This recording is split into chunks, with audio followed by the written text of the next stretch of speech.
지금 바로 제가 이제 민주진보개혁 그 비례통합정당에 대한 이야기로 좀 넘어가서 조금 전에 말씀하셨던 것이 지금 현재 민주당과 국민의힘이 크게 차이가 나지 않고 국민들로 하여금 민주당이 확실히 강한 정당이다라는 이미지를 못 보여주는 것이 아마도 지금 현재 범야권 통합 비례대표 후보 과정에서 이제 도드라지게 드러나면서 국민의힘을 압도할 수 있을 것이다. 정권 심판 열기를 높여갈 것이다라고 이제 말씀하셨으니까 지금 현재 민명덕 의원께서 이 통합 비례 정당의 선출 방식과 관련해서 직접 관여를 하고 계시죠. 네네.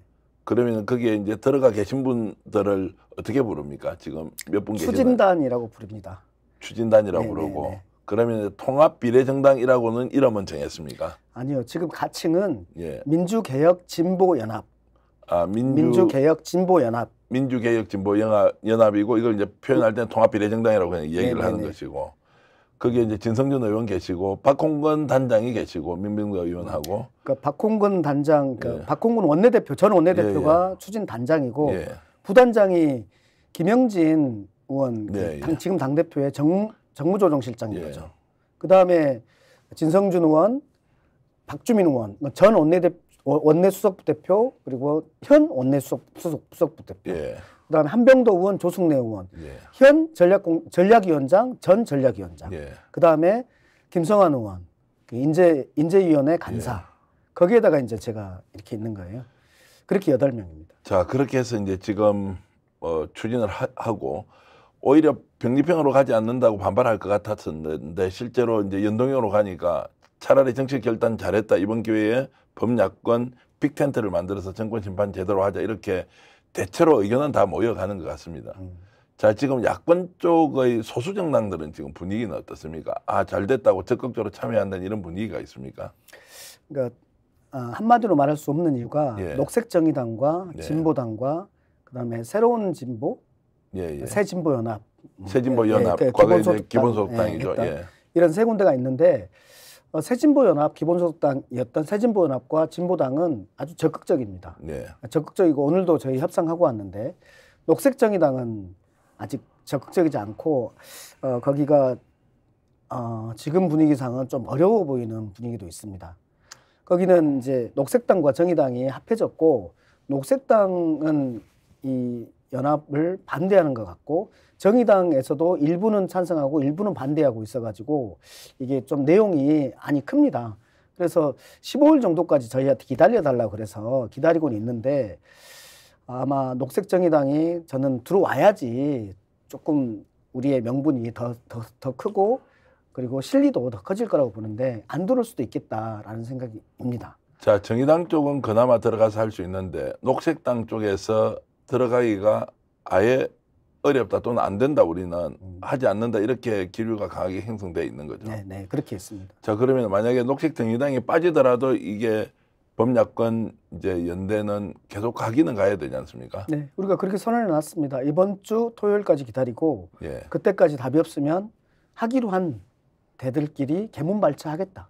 개문발차한다는 것이고. 출발하겠다. 자, 그러면 어느 범위까지 들어올 수 있느냐고 지금 이제 당장 논란이 생겨버렸습니다. 맞습니다. 자, 조국 전 교수가 정당을 만들었고 박홍근 단장은 여기 들어오면 안 된다라고 했고 진성준 의원은 아니 열어놓고 좀 논의해봐야 되는 거 아니냐라고 했는데 민 의원은 개인적으로 의견이 어떠신가요?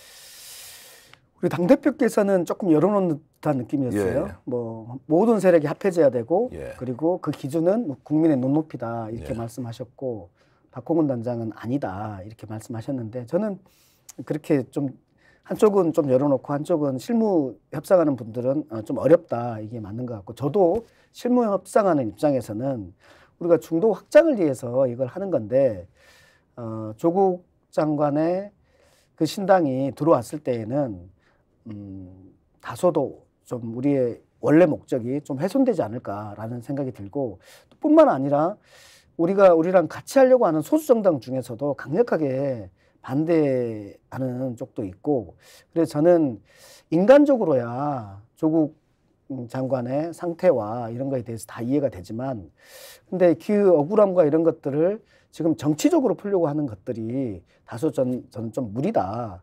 저희 진영 자체에 지금 당장에는 도움이 되지 않는다. 이렇게 판단합니다. 조금 불편한 질문을 좀 예, 드려도 그럴 수 됩니까? 제가 이제 질문을 이렇게 드려볼게요. 지금 중도 확장과 관련해서 실제로 민생과 경제가 중도층을 잡는 데는 굉장히 중요하다고 하는데 혹시 이번 총선의 경우에는 윤석열 정권에 대한 심판을 민주당이 명확하게 하겠다. 그래서 윤석열 대통령과 반대하는 심판을 해야 된다는 모든 정치 세력을 다 모으겠다라고 하는 방식으로 갔을 때 오히려 중도 확장에 도움이 되는 거 아니냐. 그래서 이제 현장에서 뭐 국민들, 유권자들 많이 만나보실 텐데 중도층을 실제로 끌어당기 위해서 정권 심판론을 높여가는 것이 맞느냐, 아니면 민생과 경제와 관련된 정책 이슈를 만들어서 가는 게 맞느냐, 이 부분은 어떻게 보십니까?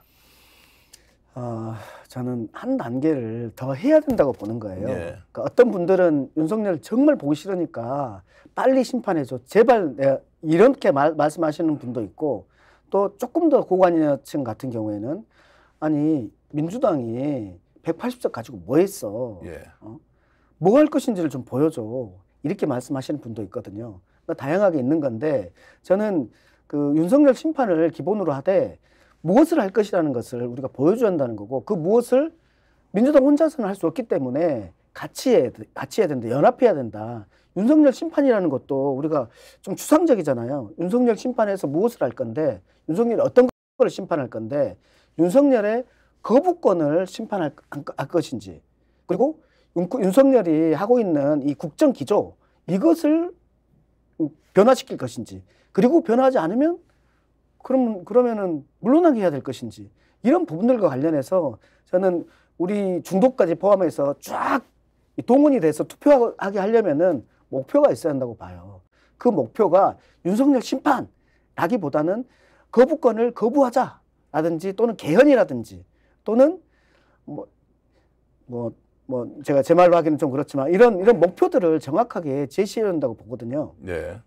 그런 목표가 합의가 되겠습니까? 각자의 정치적 기반이 다르면 생각도 좀 다를 텐데. 그러면 제가 조금 이제 구체적으로 말씀드리면, 자, 탄핵하자, 자, 퇴진시키자, 세 번째 자진하야 하도록 하자, 또 하나는 식물 대통령 만들자, 그리고 차라리 200석 이상을 가져가서 개헌하자, 임기 단축 이야기 뭐 이런 겁니다. 이제 이런 것까지 포함해서 이걸 단일화된 하나의 의제로 결정할 수 있느냐라는 현실적 문제가 생길 것 같은데요. 그래서 오늘도 저희가 이제 추진단에서 예. 세 개의 틀로 움직이고 있거든요. 하나는 정치 협상, 하나는 정책 협상, 하나는 창당 실무 작업, 이렇게 세 개로 되고 있고, 전체 일을 하고 또 부분 회의를 하는데, 저는 정책 협상을 오늘 하고 있는데, 그래서 이제 오늘 이런 논의들을 하고 왔어요. 네. 그런데 우리의 목표를 선명하게 하는 게 좋다, 이런 측면도 있고, 그랬을 때 자칫 오만의 프레임에 빠질 수 있다라는 그 두 가지 의견이 왔다 갔다 지금 하고 있는 중입니다. 우리가 합의될 수 있는 것들은, 가장 합의될 수 있는 것들은 윤석열이 거부했던 그런 법안들을 재추진하자라는 부분, 이런 것들은 바로 합의될 수 있는 부분인데, 거기에서 우리 목표를 뭐 몇 석으로 둘 거냐, 이런 것들을 가다 보면 또 오만한 프레임 아니냐, 이런 것들이 있는데, 저 개인적으로는 목표를 명확히 해줘야 된다. 네. 그리고 결국 선거판에 가면, 그래서 결국 뭐 하자는 건데, 윤석열 정당, 저는 국민의당은 지금 정통 보수당이 아니라 윤석열 검찰에 지금 포획된 당이라고 보거든요. 그래서 윤석열 당, 그 윤석열 당이 100석 이하로 만드는 것, 그것이 저는 목표라고 봐요. 그래서 거부권 행사하지 못하게 하고, 그리고 국정 기조를 바꾸지 않으면 본인의 지위가 어떻게 될 수도 있는 그런 상태를 만들어야지 바뀐다라고 보거든요. 국민이 원하는 것은 이번 총선에서 그런 판을 원하지 않나라고 봅니다. 스픽스는 말하는 언론입니다. 대세는 유튜브, 그중에서 스픽스. 좋아요, 댓글, 구독, 알림 설정. 여러분이 저희를 사랑해 주시고 우리가 여러분을 사랑하는 4가지 방법입니다.